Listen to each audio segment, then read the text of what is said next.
Captain Jiwan stood on the bridge of his research ship and looked at the blue planet below him. Earth spun slowly in the darkness of space, its white clouds moving across green and brown land masses. For 3 years now, his team had been watching this world and the strange creatures that lived on it. The Galactic Council called them humans, but Jiwan thought they were more like smart animals than real thinking beings. The bridge was quiet except for the soft hum of the ship's engines. Dr. Minho walked up to Jiwan carrying a data pad filled with new information about the creatures below. Minho had spent most of his life studying different life forms across the galaxy, but the humans confused him more than any other species he had ever seen. "Captain, I have finished my latest report on the human behavior patterns," Minho said, as he handed the data pad to Jiwan. "They continue to show signs of advanced tool use, but their communication methods are still very basic. They make sounds with their mouths and move their bodies in different ways, but there is no real language structure like we see in other thinking species." Jiwan took the datapad and read through Minho's notes. The humans did seem to build amazing things for creatures without real intelligence. Their cities were huge and complex, with tall buildings that reached toward the sky. They had built machines that could fly through the air and move across the ground at high speeds. Some of their machines could even travel into space, though. They were very simple compared to what real thinking beings could make. "Look at this," Minho said, pointing to a video recording on the pad. "Watch how they behave when they gather in large groups." The video showed thousands of humans standing together in a big open space. They were all facing the same direction and making loud sounds together. Some of them waved colorful pieces of cloth in the air. Others jumped up and down while making different sounds with their mouths. "It looks like pack behavior," Jiwan said. "Many animal species do similar things when they want to show strength or mark their territory." "Exactly," Minho agreed. "And see how they all make the same sounds at the same time. This is not real communication. Real thinking beings use complex language with many different meanings. These humans just repeat the same simple sounds over and over." Across the bridge, a young communications officer named Soman was listening to their conversation while she worked at her station. She had been studying the human sound patterns for months, and something about them bothered her. The sounds were not as simple as Dr. Minho thought they were. When she analyzed them with the ship's computers, she found patterns that seemed too complex for basic animal calls. Soman wanted to tell Captain Jiwan and Dr. Minho about what she had discovered, but they were both much older and more experienced than she was. Who was she to question their expert opinions about alien life forms? Still, the patterns in the human sounds kept bothering her. She had never seen anything like them in any other animal species. The research ship, Nexus Prime, had been watching Earth as part of the Galactic Council's survey of possible new worlds. The Council had rules about which planets could be contacted and which ones should be left alone. Only species that showed real intelligence and advanced communication could join the galactic community. All other worlds were marked as protected, areas where the local animals could live without interference. "Captain, we have new data from the surface monitoring stations," reported Lieutenant Do-hyun from his position at the science station. "The humans have launched another one of their primitive space vehicles. It appears to be heading toward their moon."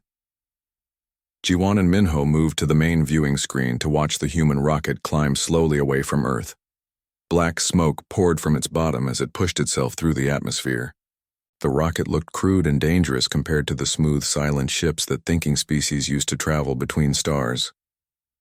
"Amazing that they can build such things without real intelligence," Minho said, shaking his head.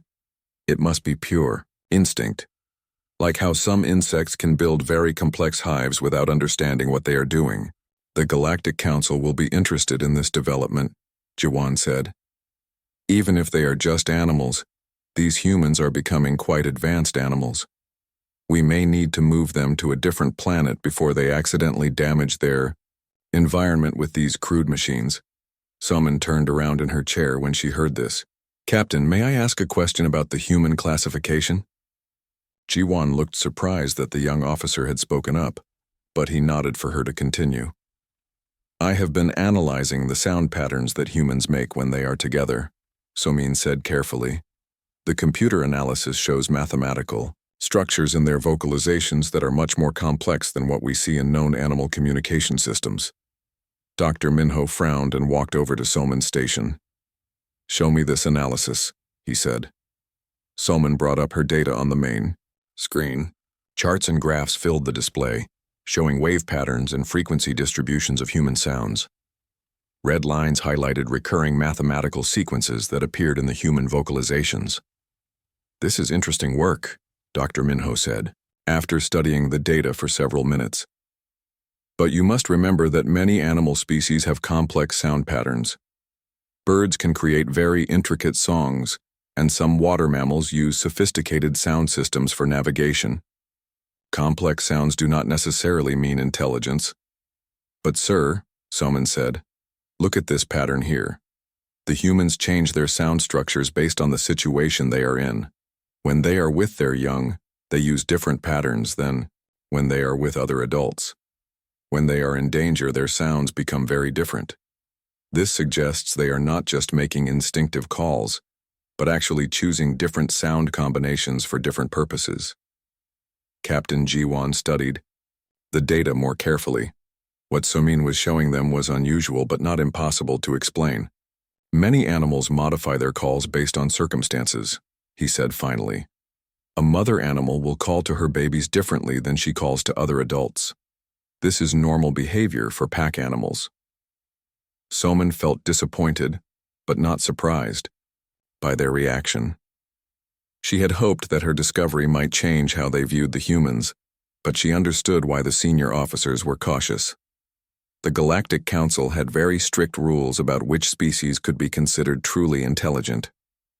For thousands of years, the galaxy had been populated by beings who could communicate through thought, manipulate energy with their minds, or build technology that seemed like magic to less advanced species. Real intelligence in the galaxy was measured by telepathic ability, energy manipulation, or technology that could bend the laws of physics. The humans had none of these things. They could not speak mind to mind like the Altarians. They could not control matter and energy like the Vorthak. They could not even travel faster than light without crude machines that burned chemical fuel. The humans built their cities one stone at a time. They moved from place to place in metal vehicles that rolled on round wheels. They sent messages by making marks on flat surfaces or by pushing electric signals through metal wires. Everything they did was slow, physical, and limited by the basic laws of science. "File your report with the rest of the data," Captain Jiwan told Somin. "The Council will review all of our findings when we return to the homeworlds, but do not expect them to change the human classification based on sound pattern analysis alone. The evidence for real intelligence must be much stronger than complex animal calls." As Somin returned to her work, she continued to monitor the human communications. Deep down, she felt that there was something important that everyone was missing about these creatures. The patterns in their sounds were not random or instinctive. They seemed to carry meaning and purpose that went beyond simple animal behavior. On the planet below, millions of humans went about their daily lives, completely unaware that they were being watched and studied by alien scientists. They worked in their cities, raised their children, and built their crude but impressive civilization. They made their complex sounds to each other, never knowing that those sounds had been dismissed as meaningless animal calls by beings from the stars who considered themselves far more advanced and intelligent. Engineer Hayek was checking the mining equipment aboard the Void Harvester when the accident happened. The massive ship was pulling valuable metals from an asteroid near the giant planet Jupiter when something went wrong with the navigation system. Instead of moving away from the asteroid after finishing the extraction, the ship drifted too close to a small structure that was orbiting nearby. "Warning, collision detected," announced the ship's computer as alarms began ringing throughout the vessel. "Unknown object has been damaged by mining debris." Hyok rushed to the nearest viewing port and looked outside. What he saw made his stomach feel cold with fear. The object that had been hit was not just space debris or another asteroid. It was clearly artificial, built by intelligent beings. Worse yet, it was built by the humans from the blue planet that everyone thought were just smart animals. The human space station was breaking apart in the darkness. Large pieces of metal spun away from the main structure, and bright flashes of escaping air showed where the hull had been breached. Through the transparent sections of the station, Hayek could see small figures floating inside, moving frantically as their artificial environment was destroyed. "Captain Wanho, we have struck a human construction," Hayek reported through the ship's communication system. There appeared to be living beings inside the damaged structure. Captain Wanho's voice came back immediately over the speakers. "Are you certain they are humans? What is a human structure doing this far from their planet?" Hyuk watched as 3 of the small figures were blown out of the station by escaping air. They wore bulky white suits that helped them survive in the emptiness of space, but he could see they were in serious trouble. Without rescue, they would die within minutes. "Captain, 3 humans have been ejected from their station. They are alive but will not survive long in open space." There was a long pause before Captain Wanho responded. "Engineer Hyuk, you know the protocols. We are not permitted to interfere with pre-intelligent species. Contact with humans is strictly forbidden by Galactic Council regulations." Hyuk understood the rules, but watching the 3 humans slowly spinning away from their destroyed station filled him with emotions he had never felt before. These might be animals according to the Council, but they were clearly thinking, feeling beings who were about to die because of his ship's accident. "Sir, we caused this damage. These beings are dying because of our mistake. The regulations are clear, Engineer. We cannot make contact with humans under any circumstances. Prepare to leave the area immediately." Hayek looked again at the 3 floating figures. They had stopped moving frantically and seemed to be trying to stay close together. Even facing death, they were helping each other. One of them appeared to be injured, and the other 2 were supporting their companion instead of trying to save themselves. Something inside Hyuk's mind made a decision that he knew would change his life forever. He could not watch these beings die because of his ship's accident, regardless of what the Council regulations said. His hands moved to the rescue system controls before his logical mind could stop them. Activating emergency rescue protocol, he announced over the ship's communication system. Bringing 3 survivors aboard. Hyuk, stop immediately. "You are violating direct orders and Council regulations," Captain Wanho shouted through the speakers. But it was too late. The rescue system had already locked onto the 3 humans and was pulling them toward the ship's emergency airlock. Within minutes, they were inside the Void Harvester's medical bay, unconscious but alive. Captain Wanho arrived at the medical bay just as the ship's medical systems were finishing their scan of the 3 rescued humans.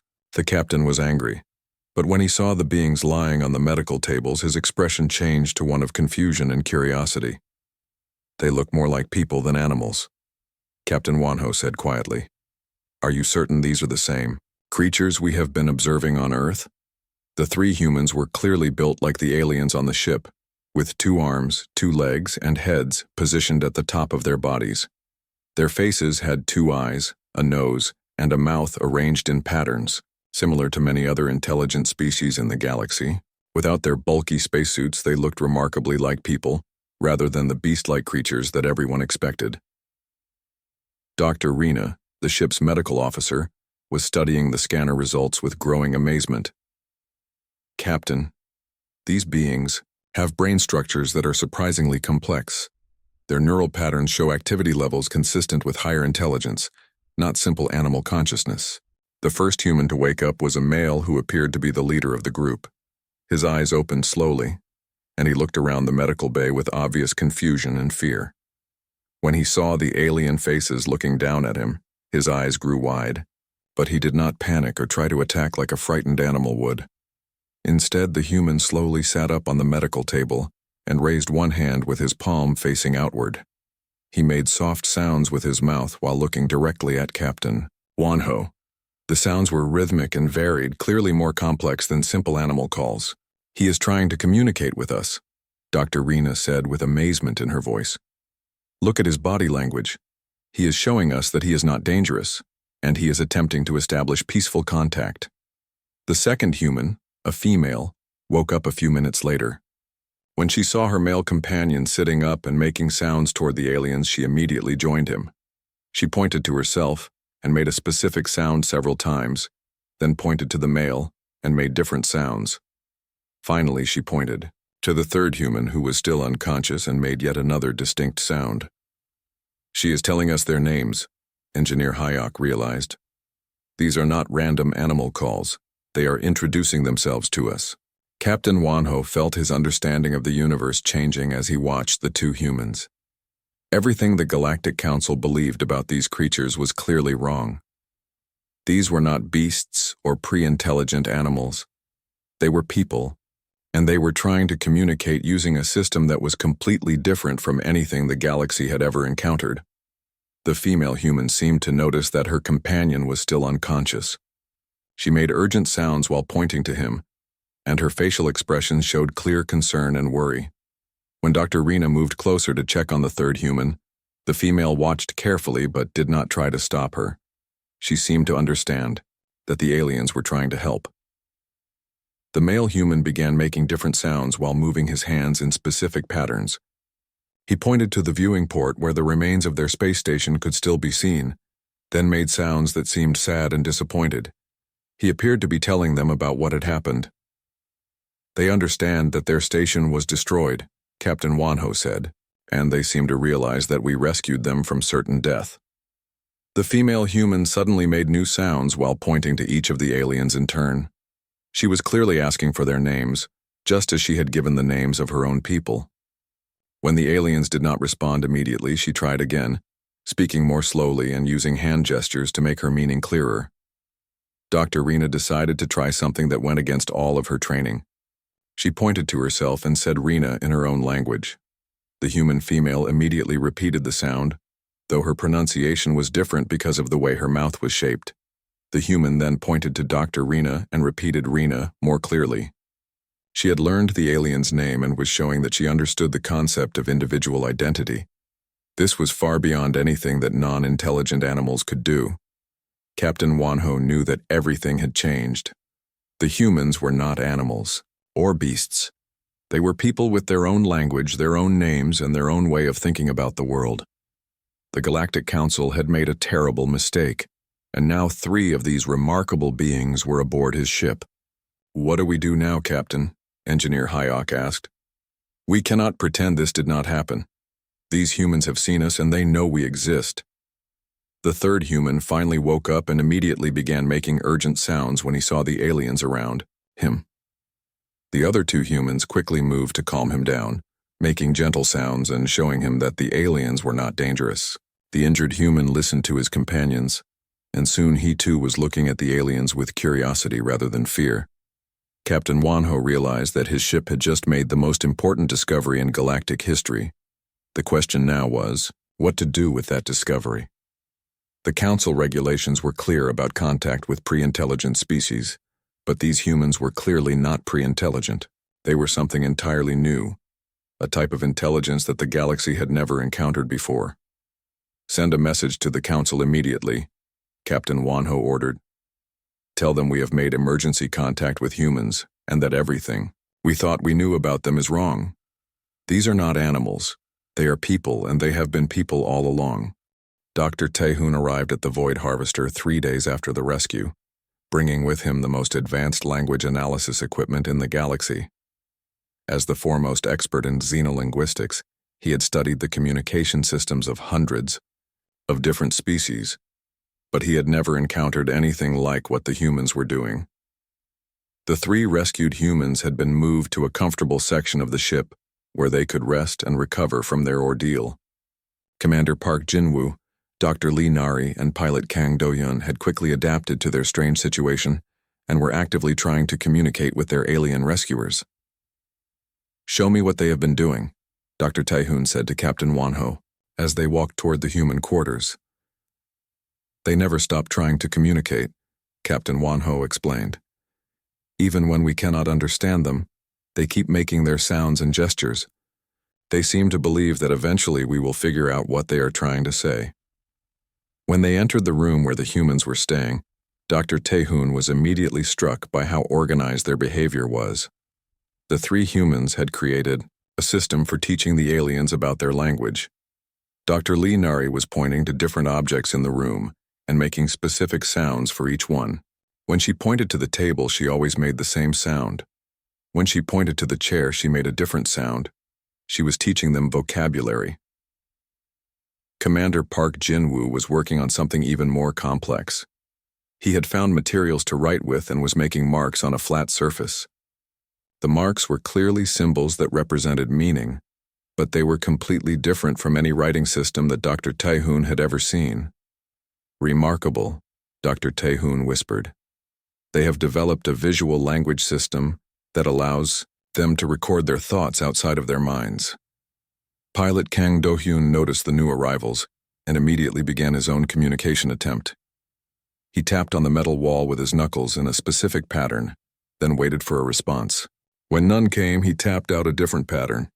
After several attempts, Dr. Tae-hoon realized that the human was tapping out mathematical sequences. "He is showing us prime numbers," Dr. Tae-hoon said with excitement. 2 taps, 3 taps, 5 taps, 7 taps. He understands mathematical concepts and is using them as a basis for communication. Linguist Yuna, who had arrived with Dr. Tae-hoon's team, immediately began setting up recording equipment to capture every sound and gesture the humans made. She had never seen beings work so hard to establish communication with a completely alien species. "Dr. Tae-hoon, look at this," Yuna said as she analyzed the human sounds with her computer. "Their vocal communication system is incredibly complex. They use not just different sounds, but different tones, volumes, and rhythms to change meaning. A single sound can mean completely different things depending on how it is spoken." Dr. Lee Nari seemed to realize that the aliens were trying to study her language. She began speaking more slowly and clearly, exaggerating her mouth movements so the aliens could see how she was making each sound. She pointed to her mouth, then made a sound, then pointed to her throat to show them where the sound was coming from. Commander Park Jin-woo joined the language lesson by showing the aliens his writing system. He wrote simple symbols that represented basic concepts, then drew pictures to help explain what each symbol meant. When he wrote the symbol for water, he drew a picture of water drops. When he wrote the symbol for food, he drew pictures of things that could be eaten. The breakthrough came when Dr. Lee Nari began combining her sounds in different ways to create new meanings. She pointed to herself and made the sound Nari, then pointed to Commander Park and made the sounds Park Jin-woo. But then she made longer combinations of sounds that seemed to describe relationships between people and things. She is not just naming objects, Yuna realized. She is creating sentences that express complex ideas. This is not just vocabulary, it is grammar. Dr. Tae-hoon worked closely with Dr. Lee Nari over the following days, and slowly they began to build a basic translation system. The process was difficult because human language was so different from anything in the galactic databases. Most intelligent species in the galaxy used telepathy or energy patterns to communicate. The humans used only sounds and visual symbols, but they had developed these simple tools into something incredibly sophisticated. The first complete sentence that they successfully translated was Dr. Lee Nari saying, "We are grateful that you saved our lives." The simple statement sent shockwaves through Dr. Tae-hoon's team. The humans were not just intelligent, they had complex emotions and moral concepts. As the translation work continued, the true depth of human intelligence began to reveal itself. Dr. Lee Nari explained that she was a scientist who studied living things, just like Dr. Minho on the research ship. Commander Park Jin-woo was a leader who was responsible for the safety of other humans. Pilot Kang Do-hyun was an expert at controlling flying machines. But the humans shared information that went far beyond their individual roles.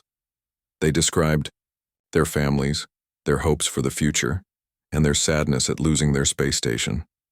They talked about abstract concepts like friendship, loyalty, and sacrifice. They explained how they created beautiful things not for survival, but simply because beauty made them happy.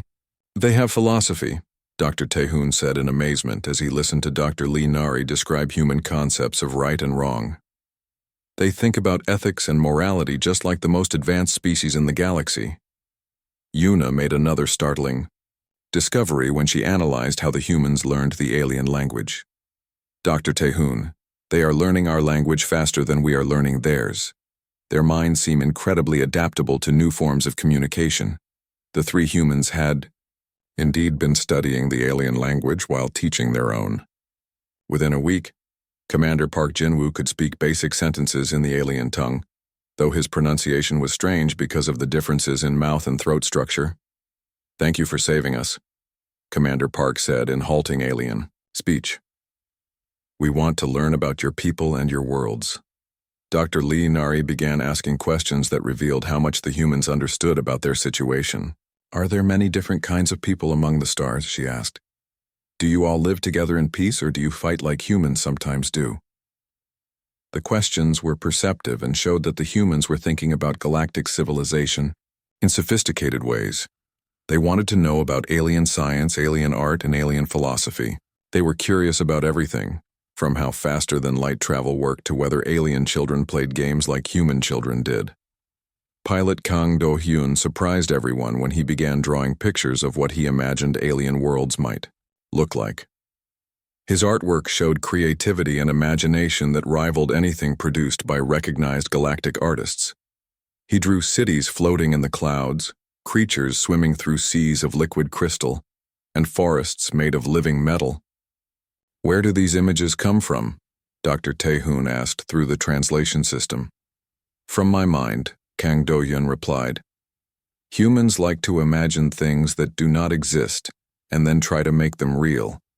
We call this dreaming while awake." The concept of imagination as a driving force for progress was something that Dr. Taehoon had never encountered before. Most galactic species develop technology through logical analysis and gradual improvement. The idea that beings could envision something completely new and then work to create it was revolutionary. As the days passed, the three humans shared more and more about their species and their world. They described human music, which used organized sounds to create emotional responses. They explained human sports where people competed against each other for fun rather than for survival. They talked about human art, literature, and science. But perhaps most importantly, they described human values. Dr. Lee Nari explained that humans believed all thinking beings deserved to be treated with respect and kindness. Commander Park Jin-woo described how human leaders were chosen by the people they led, rather than taking power by force. Pilot Kang Do-hyun talked about how humans helped strangers in need, even when there was no benefit to themselves. They have developed ethical systems that are more advanced than most galactic civilizations, Dr. Taehoon reported to the Council. Despite their lack of telepathy and advanced technology, they have created moral philosophies that emphasize individual rights, democratic governance, and universal compassion. The three humans, meanwhile, were learning about galactic civilization and asking uncomfortable questions. "If your people can travel between stars and have such advanced technology, why do you still have wars?" Dr. Lee Nari asked. "Why do some species consider themselves better than others?" These questions forced the galactic scientists to examine their own assumptions about intelligence and civilization. The humans, despite being technologically primitive, seem to have developed wisdom that many advanced species had never achieved. The translation breakthrough had revealed something that shook the foundations of galactic thinking. Intelligence was not just about technology or telepathic ability. It was about the capacity to think, feel, create, and care about others. By that measure, the humans were not just intelligent. They might be among the most intelligent species the galaxy had ever encountered. Ambassador Wu Jin arrived at the Void Harvester with a full diplomatic escort and enough authority to make decisions that would affect the entire galaxy. The emergency session of the Galactic Council had lasted for days, as representatives from hundreds of worlds tried to understand what the human contact meant for their civilization. "I need to speak with these humans personally," Ambassador Wu Jin told Dr. Taehoon as soon as he came aboard the ship. "The Council cannot make decisions about humanity based on second-hand reports. We must know exactly what kind of beings we are dealing with." The three humans had been expecting this meeting. Dr. Lee Nari had spent days preparing for questions about human civilization, with help from Commander Park Jin-woo and pilot Kang Do-yun. They understood that their answers would determine whether humanity would be welcomed into the galactic community or treated as dangerous animals that needed to be controlled. When Ambassador Wu Jin entered the room where the humans were staying, he was immediately struck by how they had organized their space. They had created areas for sleeping, eating, and working, just like any intelligent beings would. More importantly, they had covered one wall with drawings and written symbols that told the story of human civilization. "We wanted to show you who we are," Dr. Lee Nari said in carefully practiced galactic standard language. "We know that your people have been watching us for a long time, but you did not understand what you were seeing." Ambassador Wu Jin studied the wall of human history. The drawings showed humans living in simple caves, then building the first cities, then developing agriculture and technology. But what impressed him most were the symbols that represented human ideas that had no physical form. There were symbols for justice, love, hope, and freedom. "Explain to me how your people make decisions," Ambassador Wu Jin said. "Who leads your world, and how did they gain that power?" Commander Park Jin-woo stepped forward to answer this question.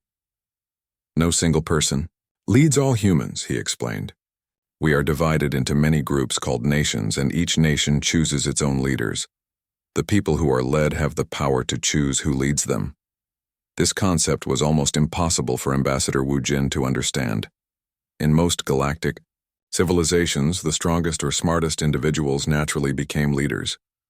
The idea that ordinary people could choose their own rulers seemed chaotic and dangerous. But how do you prevent weak or foolish leaders from destroying your civilization? Ambassador Wu Jin asked.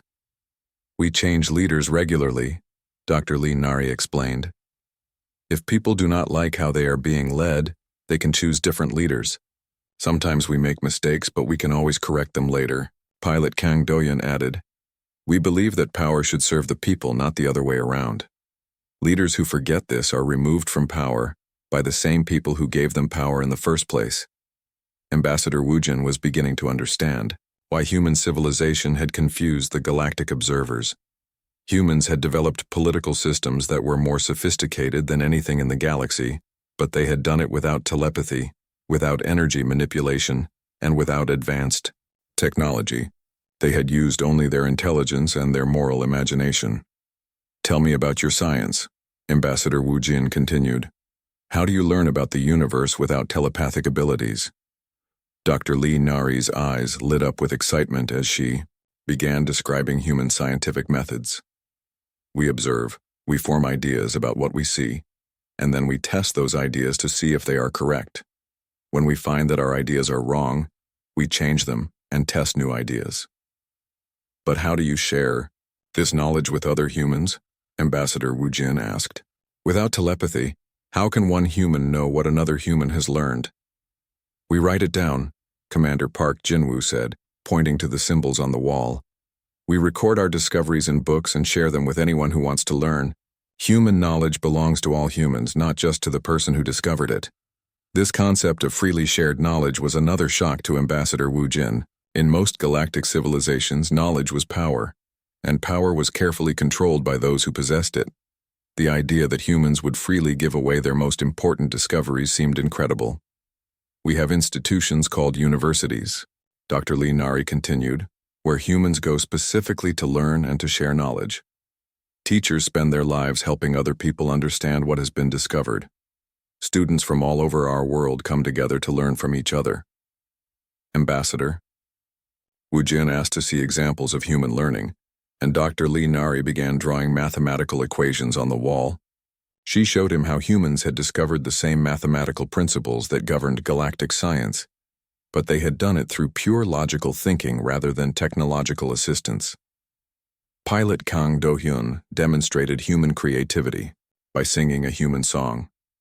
The melody was simple but beautiful, and the words spoke of longing for distant places and love for family left behind. "Humans create music to express feelings that cannot be expressed in ordinary speech," he explained. "Do all humans create music?" Ambassador Wu Jin asked. "Most humans enjoy music and many create it. Kang Do-hyun replied. We also create pictures, stories, dances, and sculptures. We make beautiful things because beauty makes us happy, not because we need them to survive. The concept of art for its own sake was another puzzle for Ambassador Wu Jin. Galactic species typically created things only when they served a practical purpose. The idea that beings would spend time and energy creating beauty simply for the joy of creation was almost incomprehensible. Show me how humans treat those who are different from themselves, Ambassador Wu Jin said. This was the question that would determine whether humans could be trusted in galactic society. Dr. Lee Nari thought carefully before answering. We do not always treat each other well, she admitted. Humans sometimes fight and hurt each other, but we have learned that this is wrong, and we work hard to do better. She began drawing pictures that showed the darker parts of human history, times when humans had enslaved each other or fought terrible wars.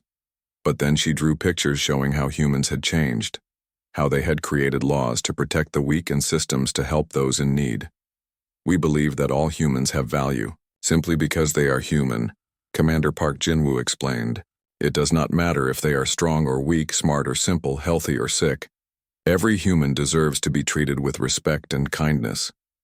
Even humans who are your enemies? Ambassador Wu Jin asked. Even our enemies, Dr. Lee Nari confirmed. We have rules about how to fight wars that protect innocent people. We have courts that ensure even criminals are treated fairly. We believe that how we treat those who cannot defend themselves shows what kind of people we really are. Ambassador Wu Jin was quiet for a long time as he considered what he had learned. The humans had developed moral and ethical systems that were more advanced than those of most galactic civilizations. They had created democratic governments, open scientific institutions, and universal human rights. They had done all of this without any of the technological advantages that other species took for granted. What do you want from the galaxy? Ambassador, Wu Jin finally asked. If we acknowledge that you are intelligent beings, what do you hope will happen?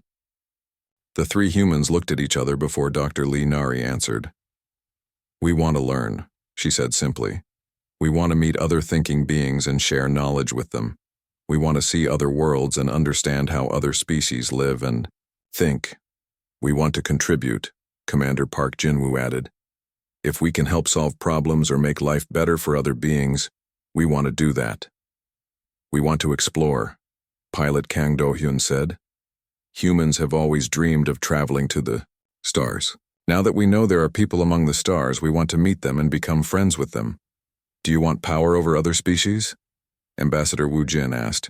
Do you want to control galactic resources or expand human territory? No, all three humans said together. Dr. Lee Nari explained. We want to join the galactic community as equals, not as rulers. We believe that all thinking beings should work together for the benefit of everyone. Ambassador Wu Jin realized that everything the Galactic Council believed about intelligence and civilization was wrong. The humans had proven that technology was not the measure of intelligence and that wisdom was more important than power. They had developed the most sophisticated moral philosophy in the galaxy, using nothing but their capacity to think and feel and care about others. The paradigm that had guided galactic civilization for thousands of years was shattered. Intelligence was not about telepathy or energy manipulation or faster-than-light travel. Intelligence was about the ability to reason, to create, to love, and to choose right over wrong. By that measure, the humans were not just intelligent. They were among the most intelligent beings the galaxy had ever known. The question now was whether the galaxy was wise enough to learn from the humans, or whether fear and prejudice would prevent them from accepting these remarkable beings as equals. Council Chairman Jung-hyun stood before the largest gathering of galactic representatives in recorded history. Every known intelligent species had sent delegates to hear the final decision about humanity. The great council chamber hummed with telepathic conversations, energy discharges, and the mechanical sounds of various technological communication devices. The evidence is clear, Chairman Jung-hyun announced to the assembled delegates. We have made the greatest mistake in galactic history. For centuries, we have observed a species that we believed to be animals, while they were actually developing one of the most sophisticated civilizations we have ever encountered. The chamber erupted in chaos as representatives from hundreds of worlds expressed their shock and disbelief. Some species refused to accept that the primitive humans could be truly intelligent. Others demanded immediate action to correct the terrible error. A few delegates suggested that the humans might be dangerous and should be contained before they could threaten galactic security. The humans have agreed to meet with our full diplomatic mission, Chairman Jung-hyun continued when the noise finally died down. Ambassador Woo Jin will lead the largest first contact fleet in our history to Earth. We will formally apologize to humanity and invite them to join the galactic community. Dr. Minho, who had originally classified humans as pre-sentient animals, requested permission to speak. Chairman, I have spent weeks studying the new information about human civilization. I believe that our entire understanding of intelligence needs to be reconsidered. The humans have achieved things that we thought were impossible without telepathy or advanced technology. Explain, Chairman Jung-hyun said. They have created global communication networks using only electromagnetic radiation, Dr. Minho reported. They have built machines that can think and solve problems. They have developed medical treatments that can cure diseases and repair injuries. Most importantly, they have created social systems that ensure the survival and happiness of their entire species. Somin, the young communications officer who had first noticed the complexity of human language, was given permission to present her findings to the full council. Honored representatives, human language is the most sophisticated communication system we have ever discovered. They can express any concept, any emotion, any idea using only sounds and visual symbols. They have created literature that explores the deepest questions of existence, poetry that captures beauty in words, and songs that can move listeners to tears of joy or sadness. The council listened in stunned silence as Somin played recordings of human music, human poetry, and human speeches about freedom and justice. Many of the delegates were moved to emotion by the beauty and wisdom of human expression. How could we have missed this for so long? Asked Delegate Min-seok from the Vorthak Empire. Our sensors detected their radio transmissions, their television broadcasts, their internet communications. Why did we not recognize these as signs of advanced intelligence? Dr. Taehoon provided the answer. We were looking for intelligence that resembled our own, he explained. We expected telepathy, energy manipulation, or technology that bent the laws of physics. We never imagined that a species could develop such sophisticated intelligence, using only biological neural networks and basic matter manipulation. The fleet that traveled to Earth was the largest peaceful armada in galactic history. 300 ships from dozens of different species approached the blue planet, carrying diplomats, scientists, artists, and philosophers who wanted to meet.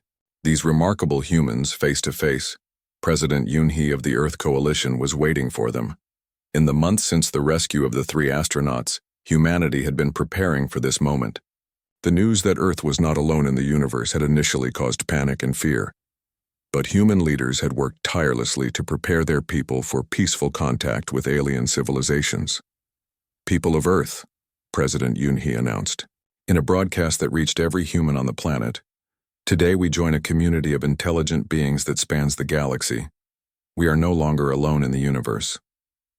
The first formal meeting between humans and the Galactic Council took place in the United Nations building in New York.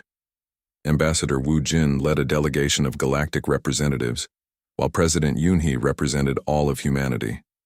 On behalf of the Galactic Council, I apologize to humanity for centuries of misunderstanding, Ambassador Woo Jin said in fluent human language that he had learned specifically for this occasion. We observed your species for generations, but failed to recognize your intelligence and wisdom. We classified you as animals when you were actually people. President Yoon-hee's response surprised the galactic delegation. We hold no anger toward you for this mistake, she said. Understanding between different forms of intelligence is difficult. What matters is that you recognized your error and came to correct it. We judge beings not by their mistakes, but by their willingness to learn and grow. The grace and wisdom of the human response impressed even the most skeptical galactic representatives. Instead of demanding compensation or expressing anger, humanity offered friendship and cooperation. Over the following months, Human representatives traveled to galactic worlds while alien scientists and diplomats established permanent missions on Earth. The cultural exchange that followed transformed both human and galactic civilization. Humans shared their concepts of individual rights, democratic governance, and universal ethics. These ideas spread rapidly through galactic society, sparking revolutions in political thinking on dozens of worlds. Species that had been ruled by the strongest or the most technologically advanced began to experiment with elections and representative government. Human art, music, and literature became incredibly popular throughout the galaxy. The concept of creating beauty for its own sake inspired alien artists to explore new forms of expression. Human sports were adapted for different alien physiologies, bringing the joy of friendly competition to species that had never experienced games played purely for fun. But perhaps most importantly, humans introduced the galaxy to the concept of universal rights for all sentient beings. The idea that consciousness itself was sacred, regardless of the form it took, revolutionized galactic law and society.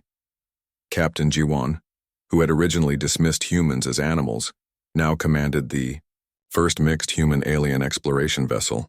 His crew included humans like Engineer Bora and Navigator Sang-Yun, working alongside aliens who had learned to appreciate the unique perspective that humanity brought to galactic civilization. "I was wrong about everything," Captain Jiwan admitted to Dr. Lee Nari, who had become the human liaison officer aboard his ship. "I thought intelligence was about technology and telepathy.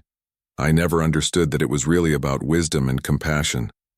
Dr. Lee Nari smiled as she looked out at the stars through the ship's viewing port. "Your mistake was understandable," she said. "Humans made the same error for thousands of years. We thought intelligence meant being like us. Now we know that intelligence comes in many forms, and that diversity makes us all stronger." The establishment of the Universal Consciousness Accords marked the beginning of a new era in galactic history. For the first time, all sentient beings were recognized as inherently equal, regardless of their technology, their communication methods, or their physical forms. The Accords established that consciousness itself was the only requirement for dignity, freedom, and respect. Humanity's gift to the galaxy was not advanced technology or military power. It was the revolutionary idea that thinking beings had value simply because they could think, feel, and choose between right and wrong. This concept transformed galactic civilization from a collection of competing species into a true community of minds working together for the benefit of all conscious life.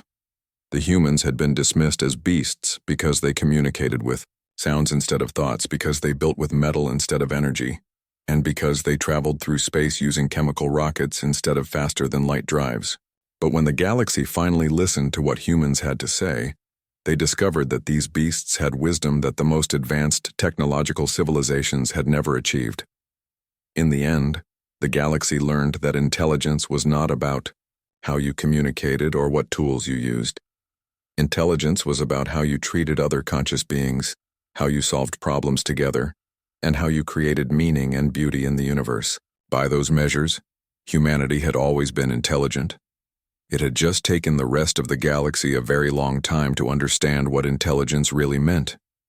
The blue planet that had once been classified as a wildlife preserve was now recognized as the home of some of the wisest beings in the galaxy. Earth became a center of learning and diplomacy, where species from across the stars came to study human philosophy, human art, and human approaches to the great questions of existence. And in the end, the galaxy was better for having learned to listen to the sounds that humans made with their mouths, the marks they made with their hands, and the ideas they shared with their hearts.